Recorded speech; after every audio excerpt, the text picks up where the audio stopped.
This gum, Mr. Wonka went on, is my latest, my greatest, my most fascinating invention. It's a chewing gum meal. It's that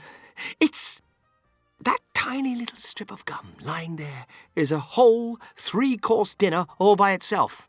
What sort of nonsense is this? Said one of the fathers. My dear sir, cried Mr. Wonka. When I start selling this gum in the shops, it will change everything. It will be the end of all kitchens and all cooking. There'll be no more shopping to do, no more buying of meat and groceries. There'll be no knives and forks at mealtimes, no plates, no washing up, no rubbish, no mess. Just a little strip of Wonka's magic chewing gum, and that's all you'll ever need at breakfast, lunch and supper. This piece of gum I've just made happens to be tomato soup, roast beef and blueberry pie. But you can have almost anything you want. What do you mean it's tomato soup, roast beef and blueberry pie? Said Violet Beauregard. If you were to start chewing it, said Mr. Wonka, then that is exactly what you would get on the menu. It's absolutely amazing. You can actually feel the food going down your throat and into your tummy, and you can taste it perfectly. And it fills you up. It satisfies you. It's terrific. It's utterly impossible, said Veruca Salt. Just so long as it's gum, shouted Violet Beauregard. Just so long as it's a piece of gum and I can chew it, then that's for me. And quickly, she took her own world record piece of chewing gum out of her mouth and stuck it behind her left ear. Come on, Mr. Wonka, she said. Hand over this magic gum of yours, and we'll see if the thing works. Now, Violet, said Mrs. Beauregard, her mother, don't let's do anything silly, Violet. I want the gum, Violet said obstinately. What's so silly? I would rather you didn't take it, Mr. Wonka told her gently. You see, I haven't got it quite right yet. There are still 1 or 2 things. Oh, to blazes with that, said Violet. And suddenly, before Mr. Wonka could stop her, she shot out a fat hand and grabbed the stick of gum out of the little drawer and popped it into her mouth. At once, her huge, well-trained jaws started chewing away on it like a pair of tongs. Don't, said Mr. Wonka. Fabulous, shouted Violet. It's tomato soup. It's hot and creamy and delicious. I can feel it running down my throat. Stop, said Mr. Wonka. The gum isn't ready yet. It's not right. Of course it's right, said Violet. It's working beautifully. Oh, my, what lovely soup this is. Spit it out, said Mr. Wonka. It's changing, shouted Violet, chewing and grinning both at the same time. The second course is coming up. It's roast beef. It's tender and juicy. Oh, boy, what a flavor. The baked potato is marvelous, too. It's got a crispy skin. It's all filled with butter inside. But how interesting, Violet, said Mrs. Beauregard. You are a clever girl. Keep chewing, baby, said Mr. Beauregard. Keep right on chewing. This is a great day for the Beauregards. Our little girl is the first person in the world to have a chewing gum meal. Everybody was watching Violet Beauregard as she stood there, chewing this extraordinary gum. Little Charlie Bucket was staring at her absolutely spellbound, watching her huge rubbery lips as they pressed and unpressed with the chewing, and Grandpa Joe stood beside him, gaping at the girl. Mr. Wonka was wringing his hands and saying, No, no, no, no, no. It isn't ready for eating. It isn't right. You mustn't do it. Blueberry pie and cream, shouted Violet. Here it comes. Oh, my, it's perfect. It's beautiful. It's exactly as though I'm swallowing it. It's as though I'm chewing and swallowing great big spoonfuls of the most marvelous blueberry pie in the world. Good heavens, girl, shrieked Mrs. Beauregard suddenly, staring at Violet. What's happening to your nose? Oh, do be quiet, Mother, and let me finish, said Violet. It's turning blue, screamed Mrs. Beauregard. Your nose is turning blue as a blueberry. Your mother is right, shouted Mr. Beauregard. Your whole nose has gone purple. What do you mean? Said Violet, still chewing away. Your cheeks, screamed Mrs. Beauregard. They're turning blue as well. So is your chin. Your whole face is turning blue. Spit that gum out at once, ordered Mr. Beauregard. Mercy save us, yelled Mrs. Beauregard. The girl's going blue and purple all over. Even her hair is changing color. Violet, you're turning violet, Violet. What is happening to you? I told you I hadn't got it quite right, sighed Mr. Wonka, shaking his head sadly. I'll say you haven't, cried Mrs. Beauregard. Just look at the girl now. Everybody was staring at Violet, And what a terrible, peculiar sight she was.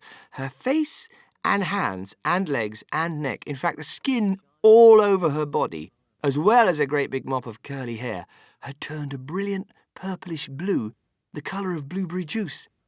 "It always goes wrong when we come to the dessert," sighed Mr. Wonka. "It's the blueberry pie that does it, but I'll get it right one day. You wait and see." "Violet!" screamed Mrs. Beauregard. "You're swelling up!" "I feel sick," Violet said. "You're swelling up!" screamed Mrs. Beauregard again. "I feel most peculiar," gasped Violet. "I'm not surprised," said Mr. Beauregard. "Great heavens, girl," screeched Mrs. Beauregard. "You're blowing up like a balloon." "Like a blueberry," said Mr. Wonka. "Call a doctor," shouted Mr. Beauregard. "Prick her with a pin," said one of the other fathers. "Save her!" cried Mrs. Beauregard, wringing her hands. But there was no saving her now. Her body was swelling up and changing shape at such a rate that within a minute it had turned into nothing less than an enormous, round, blue ball. A gigantic blueberry, in fact. And all that remained of Violet Beauregard herself was a tiny pair of legs and a tiny pair of arms sticking out of the great round fruit and little head on top. "It always happens like that," sighed Mr. Wonka. "I've tried it 20 times in the testing room on 20 Oompa Loompas, and every one of them finished up as a blueberry. It's most annoying. I just can't understand it." "But I don't want a blueberry for a daughter," yelled Mrs. Beauregard. "Put her back to what she was this instant." Mr. Wonka clicked his fingers, and 10 Oompa Loompas appeared immediately at his side. "Roll Miss Beauregard into the boat," he said to them, "and take her along to the juicing room at once." "The juicing room!" cried Mrs. Beauregard. "What are they going to do to her there?" "Squeeze her," said Mr. Wonka. "We've got to squeeze the juice out of her immediately. After that, we'll just have to see how she comes out. But don't worry, my dear Mrs. Beauregard. We'll get her repaired if it's the last thing we do. I'm sorry about it all, I really am."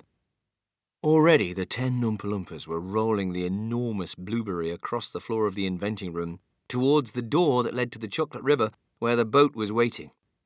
Mr. and Mrs. Beauregard hurried after them. The rest of the party, including little Charlie Bucket and Grandpa Joe, stood absolutely still and watched them go. "Listen," whispered Charlie. "Listen, Grandpa. The Oompa Loompas in the boat outside are starting to sing." The voices, 100 of them singing together, came loud and clear into the room. "Dear friends, we surely all agree. There's almost nothing worse to see than some repulsive little bum who's always chewing gum. It's very near as bad as those who sit around and pick the nose. So please believe us when we say that chewing gum will never pay. This sticky habit's bound to send the chewer to a sticky end. Did any of you ever know a person called Miss Bigelow? This dreadful woman saw no wrong in chewing all day long. She chewed while bathing in the tub. She chewed while dancing at her club. She chewed in church and on the bus. It really was quite ludicrous. And when she couldn't find her gum, she'd chew up the linoleum, or anything that happened near, a pair of boots, the postman's ear, or other people's underclothes. And once she chewed her boyfriend's nose. She went on chewing till at last her chewing muscles grew so vast that from her face her giant chin stuck out just like a violin. For years and years she chewed away, consuming 50 bits a day, until one summer's eve, alas, a horrid business came to pass. Miss Bigelow went late to bed. For half an hour she lay and read, chewing and chewing all the while, like some great clockwork crocodile. At last she put her gum away upon a special little tray and settled back and went to sleep. She managed this by counting sheep. But now, how strange! Although she slept, those massive jaws of hers still kept on chewing through the night, even with nothing there to bite. They were, you see, in such a groove they positively had to move. And very grim it was to hear, in pitchy darkness, loud and clear, this sleeping woman's great big trap opening and shutting, snap, snap, snap, Faster and faster. Chop, chop, chop. The noise went on. It wouldn't stop until at last her jaws decide to pause and open extra wide. And with the most tremendous chew, they bit the lady's tongue in two. Thereafter, just from chewing gum, Miss Bigelow was always dumb and spent her life shut up in some disgusting sanatorium.